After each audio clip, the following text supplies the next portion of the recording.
Successful Ukraine-US peace talks in Saudi. Zelensky welcomes positive ceasefire proposal. US resumes military aid to Ukraine after talks, day after Ukraine's biggest attack on Moscow. Ukraine agrees on ceasefire against Russia. Trump says to talk to Putin on ceasefire.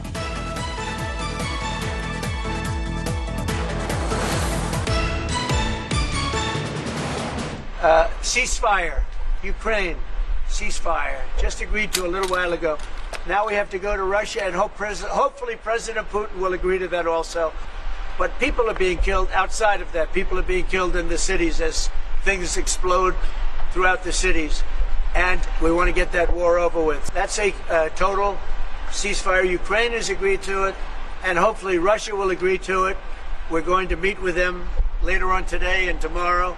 And hopefully we'll be able to wipe out a deal. But I think the ceasefire is very important. If we can get Russia to do it, that'll be great. І сьогодні в розмові була пропозиція саме американської сторони зробити перший крок одразу далі. І на 30 днів спробувати встановити повне припинення вогню. Не тільки щодо ракет, дронів і бомб, не тільки у Чорному морі, а також по всій лінії фронту. Україна сприймає цю пропозицію. Ми вважаємо це позитивним.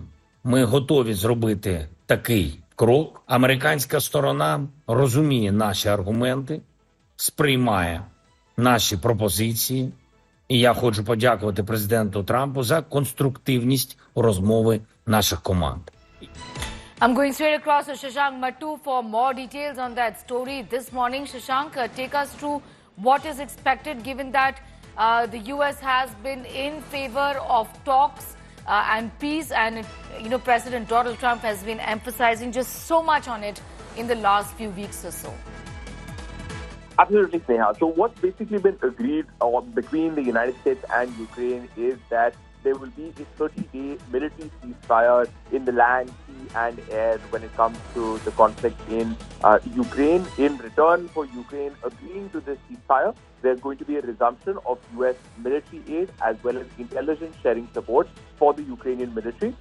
Now what happens is that the proposal will go to the Russians, and if the Russians also agree to the ceasefire, then the ceasefire will come into effect for a 30-day period. After that, it can also be extended for the periods of time, and the hope is that once the Russians also accept the ceasefire, if they go ahead and do that, then you can sit down and have a much broader conversation on how to end the war, security guarantees, whether Ukraine gets out the territory back.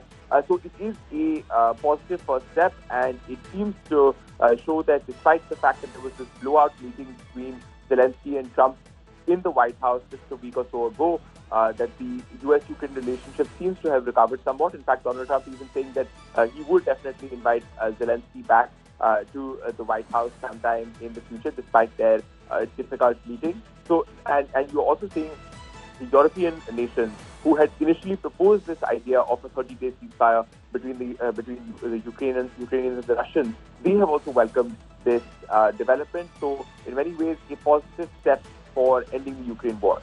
All right, thanking you for the moment, Shashank Mattu, getting us those details on that big story that we're tracking very closely. Successful Ukraine-US peace talks in Saudi. Military aid also has been given to Ukraine, once again by the US. Zelensky welcomes the positive ceasefire discussion.